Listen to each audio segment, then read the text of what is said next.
हरिओम प्रिय भक्तों, आप सभी का दिन शुभ हो। आज हम आपको सुनाएंगे माघ मास कथा का 10वां अध्याय। उससे पहले सुनेंगे प्रतिदिन सुनी जाने वाली सीता नितनेम की कथा। आइए अब जानते हैं आज का पंचांग। आज 13 जनवरी 2026 मंगलवार का दिन है। आज माघ मास कृष्ण पक्ष की 10वीं तिथि है। 10वीं तिथि 13 जनवरी दोपहर 3:18 तक रहेगी। उसके बाद एकादशी तिथि का आरंभ हो जाएगा। उदया तिथि होने के कारण इस बार सट्टिला एकादशी का व्रत 14 जनवरी दिन बुधवार को रखा जाएगा। आज राहु काल दोपहर 3:15 से शाम 4:36 तक रहेगा। शुभ काल अभिजीत मुहूर्त दोपहर 12:14 से दोपहर 12:56 तक रहेगा। अमृत काल रहेगा दोपहर 2:15 से दोपहर 4:03 पर। ब्रह्म मुहूर्त रहेगा सुबह 5:38 से सुबह 6:26 तक।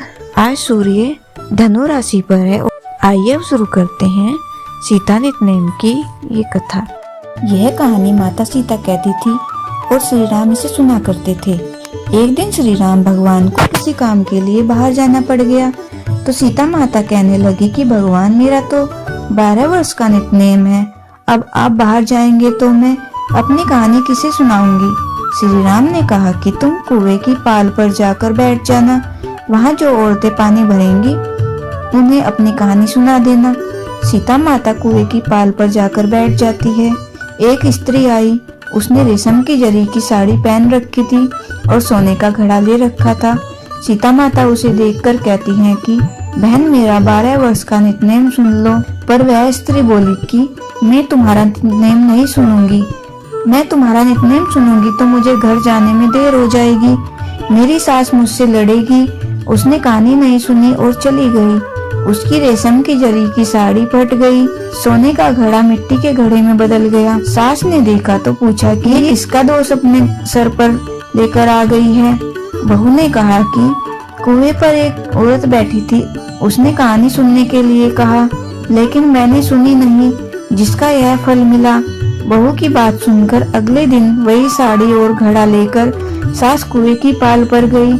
सास को वहीं माता सीता बैठी मिली और माता सीता ने कहा कि बहन, मेरी कहानी सुन ले। सास बोली कि एक बार छोड़, मैं तो 4 बार कहानी सुन लूंगी।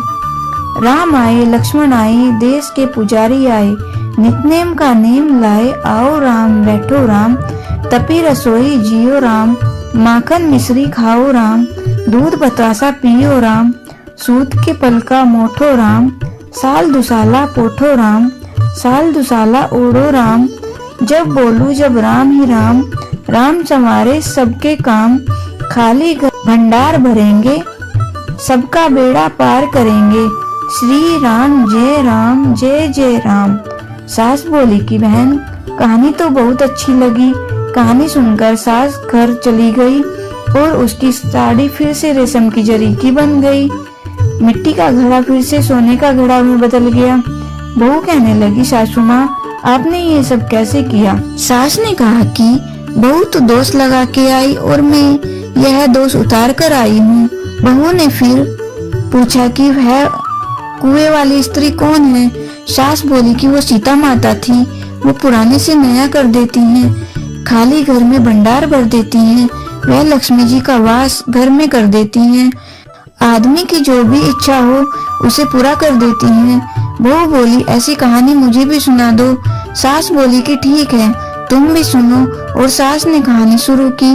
राम आए, लक्ष्मण आए, देश के पुजारी आए, नितनेम का नेम लाए।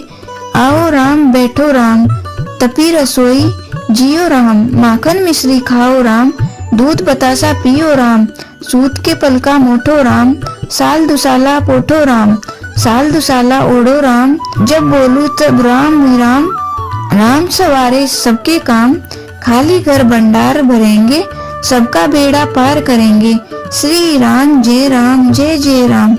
कहानी सुनकर बहू बोली कि कहानी तो बहुत अच्छी है। सास ने कहा कि ठीक है, इस कहानी को रोज कहा करेंगे। अब सास बहू रोज सवेरे उठती नहाती धोती और पूजा करने के बाद नित्यनेम की सीता जी की कहानी कहती। एक दिन उनके यहाँ एक पड़ोस की औरत आई और बोली कि बहन जरा सी आँच देना। तो वह बोली कि आँच तो अभी हमने जलाई ही नहीं। पड़ोसन ने कहा कि तुम सुबह 4 बजे उठकर क्या कर रही हो? फिर उन्होंने कहा कि सुबह उठकर हम पूजा करते हैं, फिर सीता नित्यनेम की कहानी कहते हैं।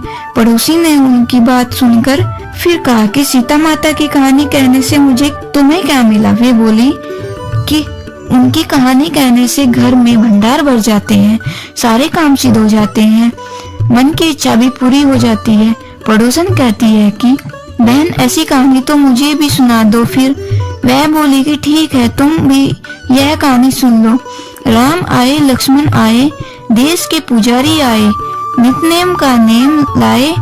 आओ राम, बैठो राम, तपे रसोई जियो राम, माखन मिश्री खाओ राम, दूध बतासा पियो राम, सूत के पलका मोठो राम, साल दुसाला पोठो राम, साल दुसाला ओढ़ो राम, जब बोलू जब राम ही राम, समारे सबके काम, खाली घर भंडार भरेंगे, सबका बेड़ा पार करेंगे, श्री राम जय जय राम।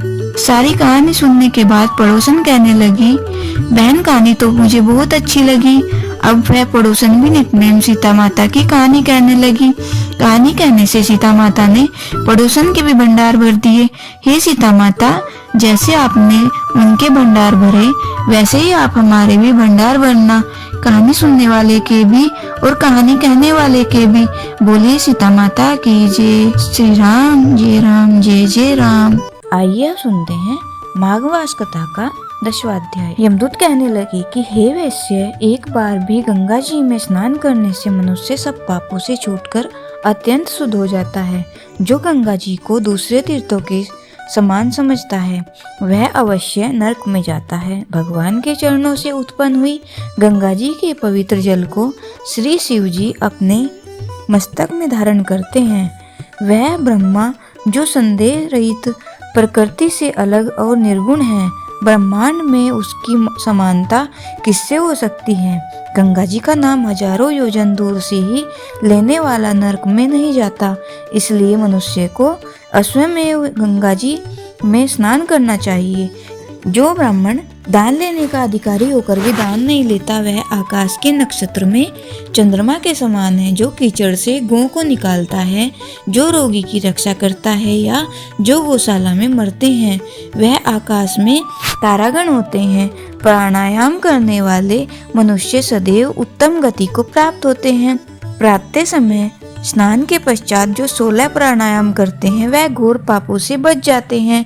जो पराई स्त्री को माता समान मानते हैं वह यम की यातना को नहीं भोगते। जो मन से भी कभी पर स्त्री का चिंतन नहीं करता वह दोनों लोगों को अपने अधीन करता है। जो पराये धन को मिट्टी के समान समझता है वह स्वर्ग में जाता है। जिसने क्रोध को जीत लिया मानो उसने स्वर्ग ही को जीत लिया। जो माता पिता की सेवा देवता तुल्य करता है वह यम द्वार नहीं देखता और जो गुरु की सेवा करते हैं वह ब्रह्मलोक को प्राप्त होते हैं। शील की रक्षा करने वाली स्त्री धन्य है। शील भंग करने वाली यमलोक जाती हैं। जो वेदों और शास्त्रों को पढ़ते हैं या पुराण और संहिता पढ़ते हैं और सुनते हैं तथा जो स्मृति का व्याख्यान और धर्मशास्त्र समझते हैं या जो वेदांत में निलीन रहते हैं वह पाप रहित होकर ब्रह्मलोक को प्राप्त होते हैं। जो अज्ञानियों को वेद शास्त्र का ज्ञान देते हैं वे देवताओं से भी पूजित होते हैं। यमदूत ने कहा कि हे वैश्य, श्रेष्ठ यमराज ने हमको वही आज्ञा दे रखी है कि तुम किसी वैष्णव को अपने पास मत लाओ। हे वैश्य, पापी लोगों को इस संसार रूपी नरक को पार करने के लिए भगवान की भक्ति के सिवाय दूसरा और कोई उपाय नहीं। भगवान की भक्ति न करने वाले मनुष्य को चांडाल के समान समझना चाहिए। भगवान के भक्त अपने माता पिता दोनों के कुलों को तार देते हैं और उनको नरक में नहीं रहने देते। और जो मनुष्य वैष्णव का भोजन करते हैं वे भी भगवान की कृपा से श्रेष्ठ गति को प्राप्त होते हैं। बुद्धिमान को सदैव वैष्णव का अन्न खाना चाहिए। इससे बुद्धि पवित्र होकर मनुष्य पाप नहीं करता। गोविंदाय नमः इस मंत्र का जाप करता हुआ जो मनुष्य मृत्यु को प्राप्त होता है वह परम धाम को प्राप्त होता है, इसमें संदेह नहीं है। जो ओम नमः भगवते वासुदेवाय इस द्वादशाक्षर मंत्र का जाप करता है, इसके ब्रह्म नियमित बड़े बड़े पाप नष्ट हो जाते हैं। इति श्री पद्म पुराण अंतर्गत 10वां अध्याय समाप्तम। बोलिए श्री कृष्ण भगवान की जय। ओम नमो भगवते वासुदेवाय। विष्णु भगवान की जय। आइए सुनते हैं भगवान विष्णु के मत्स्य अवतार की आगे की कथा। मछली बोली, कृपया मुझे बचा लीजिए। सत्यव्रत ने बोलने से पहले 2 बार पलकें झपकाई। मैं यही कर रहा था, तुम्हें वापस नदी में डालना ही तुम्हें बचाने का एकमात्र उपाय है। उसने अविश्वास भरे चेहरे के साथ कहा, अगर तुम मुझे वापस नदी में छोड़ दोगे तो बड़ी मछलियां मुझे खा जाएंगी। खाद्य श्रृंखला ऐसे ही चलती है ना, कृपया मुझे बचा लो। तुम अपनी उदारता के लिए जाने जाते हो, क्या तुम मुझे नदी में मरने दोगे जहाँ बड़ी मछलियाँ मेरा भोजन बनने के लिए इंतजार कर रही हैं?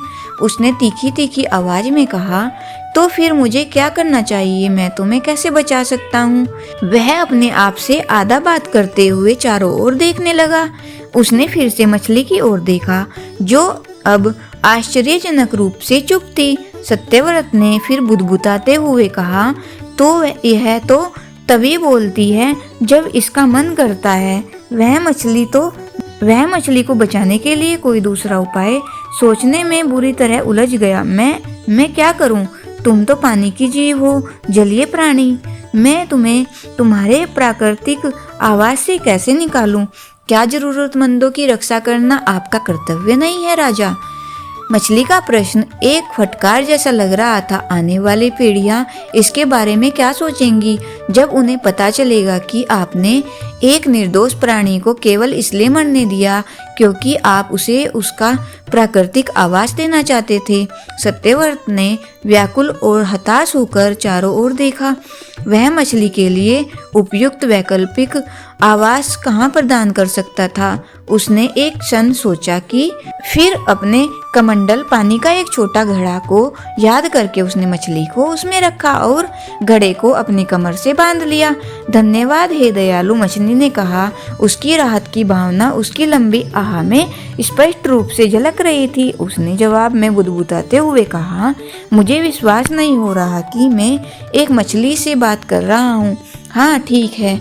मछली ने मासूम आंखों से उसकी ओर देखा। अजीबोगरीब चीजें भी हो सकती हैं। मुझे भी विश्वास नहीं हो रहा कि किसी इंसान से मदद ले रही हूँ। उसने अपना सिर हिलाया और फिर कमंडल के छोटे से तंग कुएं में तैरने लगी। मछली के इस जवाब से अवाक रह गए सत्यव्रत चुपचाप मछली से भरा घड़ा अपने साथ वापस ले गए। अगले दिन जब वह अपनी दैनिक प्रार्थना के लिए बाहर निकला तो कमंडल उठाते समय उसे जो दृश्य दिखाई दिया उसे देखकर वह दंग रह गया।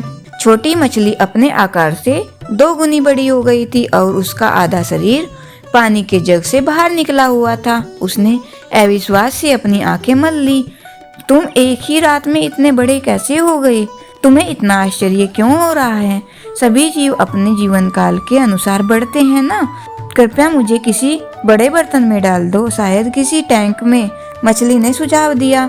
सत्यव्रत एक बार फिर अवाक रह गया। उन्होंने मछली के निर्देशों का पालन किया और मन ही मन सोचने लगा कि कहीं वे अभी भी सो तो नहीं रहे, सपना तो नहीं देख रहे हैं। लेकिन एक दिन भी नहीं बीता था कि मछली के लिए टंकी छोटी पड़ गई। जब सत्यव्रत ने देखा कि मछली टंकी के लिए बहुत बड़ी हो गई है तो वे पूरी तरह से चकित रह गए।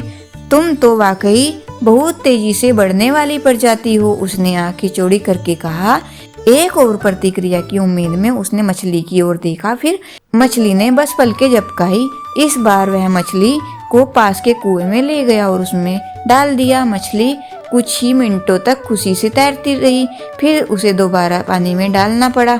सत्यव्रत जैसे ही अपनी कुटिया की ओर मुड़ने के लिए पीछे मुड़े, मछली ने फिर से पुकारा, कृपया मुझे इस तरह मत छोड़ो, यह कुआं मेरे लिए छोटा है, तुम यह देख सकते हो ना। सत्यव्रत ने आह भरी और मछली को एक तालाब में डाल दिया।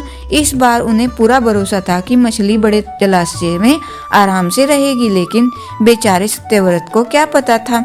अगले ही दिन मछली फिर से बड़े जलाशय में स्थानांतरित होने की गुहार लगाने लगी।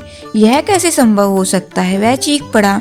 तुम हर बार अपने आकार से 2 गुने से भी अधिक बड़े हो जाते हो, और बर्तन कितना भी बड़ा क्यों न हो, तुम हमेशा उससे बाहर निकल जाते हो। चौंक कर उसने मछली को खींचकर नदी में वापस डाल दिया। वह हाँफता हाँफता नदी के किनारे तक पहुँचते पहुँचते बुरी तरह थक गया था और लगभग गिर ही पड़ा था। जैसे ही वह नदी के किनारे के पास पहुंचा, मछली चीखी, नहीं नहीं, इस नदी में नहीं।